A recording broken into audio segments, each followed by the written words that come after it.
പലർക്കും അജ്ഞാതമാണ് ഈ തട്ടിപ്പിന്റെ ചരിത്രം. ആസൂത്രിതമായ വലിയൊരു തട്ടിപ്പായിരുന്നു സോളാറിന്റെ പേരിൽ ഈ സർക്കാരിന്റെ തുടക്കത്തിൽ തന്നെ അരങ്ങേറിയത്. ബിജു രാധാകൃഷ്ണനും സരിത എസ് നായരും ചേർന്ന് സംസ്ഥാനം ഭരിക്കുന്ന മുഖ്യമന്ത്രിയുടെ ഓഫീസിനെ തട്ടിപ്പിന്റെ വിഹാരകേന്ദ്രമാക്കി. അതിനായി അവർ മുഖ്യമന്ത്രിയുടെ പേഴ്സണൽ സ്റ്റാഫ് അംഗങ്ങളെ വരെ സമർത്ഥമായി വിനിയോഗിച്ചു. മന്ത്രിസഭയിൽ പോലും സോളാറിന്റെ നിഴൽ വീഴാത്തവർ ചുരുക്കം എന്ന നിലയിലായി കാര്യങ്ങൾ. സോളാർ കാലം തുടങ്ങുന്നതിന് മുൻപുള്ള പൂർവാശ്രമത്തിൽ ബിജു രാധാകൃഷ്ണനും ലക്ഷ്മി എന്ന സരിതാ നായരും ജീവിക്കാൻ വേണ്ടി നിരവധി തട്ടിപ്പുകൾ നടത്തിയിട്ടുണ്ട്. 2005 കൊല്ലം ജില്ലയിലെ ഒരു സ്വകാര്യ ധനകാര്യ സ്ഥാപനത്തിൽ ഒരുമിച്ച് ജോലി ചെയ്യുമ്പോഴാണ് സരിതയും ബിജുവും ആദ്യമായി അടുക്കുന്നതും പിന്നീട് തങ്ങളുടെ കഴിവുകൾ തിരിച്ചറിയുന്നതും. സരിതയോട് ചേർന്നപ്പോൾ ബിജു തന്റെ കുടുംബത്തെ മറന്നു. ഭാര്യയുടെ കൊലപാതകവും നടത്തി. അന്ന് കൊട്ടാരക്കരയിൽ നിന്ന് മുങ്ങിയ ബിജു സരിതയുമായി പൊങ്ങിയത് തിരുവനന്തപുരത്ത്. പിന്നീട് തട്ടിപ്പിന്റെ പുതിയ മേച്ചിൽപ്പുറങ്ങൾ തേടി ഇരുവരും അലഞ്ഞു. ബിജു ഡോക്ടർ RB നായരായി, സരിത ലക്ഷ്മിയായി. 2011 ഉമ്മൻചാണ്ടിയുടെ നേതൃത്വത്തിൽ പുതിയ സർക്കാർ കേരളത്തിൽ അധികാരമേറ്റു. ബിജു സരിത തട്ടിപ്പ് ദ്വയത്തിന്റെ ശുക്രൻ അവിടെ ഉദിച്ചു. വൈദ്യുതി പ്രതിസന്ധി മറികടക്കാൻ സോളാർ ഊർജ്ജമെന്ന ആശയം ചർച്ചയാകുന്ന കാലം. സോളാർ പദ്ധതികൾക്ക് കേന്ദ്ര സംസ്ഥാന സർക്കാരുകൾ കോടികൾ സബ്സിഡി നൽകുന്നു. കേരളത്തിൽ ആകെ 25 കമ്പനികൾക്ക് മാത്രമാണ് അംഗീകാരം. ഇവിടെയാണ് തട്ടിപ്പിന്റെ ആസൂത്രണം തുടങ്ങിയത്.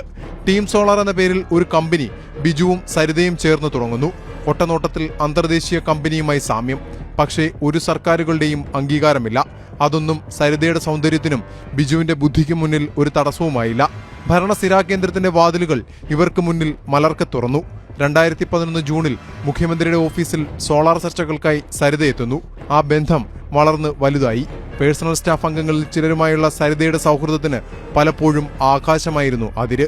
പിന്നീട് മുഖ്യമന്ത്രിയുടെ ഓഫീസുമായുള്ള അടുപ്പം ഉപയോഗിച്ച് സംസ്ഥാനമൊട്ടാകെ വലിയ പണക്കാരുടെ മടിശീലകൾ ലക്ഷ്യമിട്ടുള്ള തീർത്ഥാടനമായിരുന്നു. പലർക്കും 70,000 രൂപ മുതൽ ലക്ഷങ്ങൾ വരെ നഷ്ടമായി. മലയാലിൽ ശ്രീധരൻ നായർ, TC മാത്യു, മാവേലിക്കരയിലെ നമ്പൂതിരി കുടുംബം, പെരുമ്പാവൂരിലെ സജാദ് തുടങ്ങി സരിതയുടെയും ബിജുവിന്റെയും വലയിൽ വീണത് നിരവധി പ്രമുഖർ. പലരെയും വീഴ്ത്തിയത് മുഖ്യമന്ത്രിയുടെ ഓഫീസുമായുള്ള അടുപ്പം അവരെ വിശ്വസിപ്പിച്ചുകൊണ്ടായിരുന്നുവെന്നതും ഞെട്ടിപ്പിക്കുന്ന മറ്റൊരു വസ്തുത. വിശ്വസിച്ച് പണം നൽകിയവർ ചതിക്കപ്പെട്ടുവെന്ന് മനസ്സിലാക്കിയപ്പോഴേക്കും ഏറെ വൈകി. അപ്പോഴേക്കും സരിതയും ബിജുവും അകന്നിരുന്നു. തട്ടിപ്പിനിരയായ ചിലർ മുഖ്യമന്ത്രിയോട് പരാതി പറഞ്ഞു. ചിലർ കേസ് കൊടുത്തു. ഒടുവിൽ 2012 ജൂണിൽ സരിതയെ അറസ്റ്റ് ചെയ്യാൻ പെരുമ്പാവൂർ DYSP എത്തുന്നു. അതേസമയം തന്നെ തലശ്ശേരിയിൽ നിന്നുള്ള പോലീസ് സംഘവും. നാടകീയതകൾക്കൊടുവിൽ പെരുമ്പാവൂരിൽ നിന്നുള്ള സംഘം സരിതയെ കസ്റ്റഡിയിലെടുക്കുന്നു.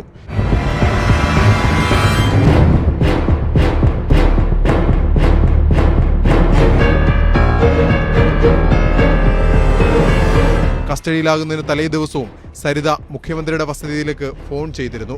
അറസ്റ്റ് ഒഴിവാക്കാനുള്ള അവസാന ശ്രമമായിരുന്നു അതെന്ന് ഇപ്പോൾ സംശയിക്കേണ്ടിയിരിക്കുന്നു.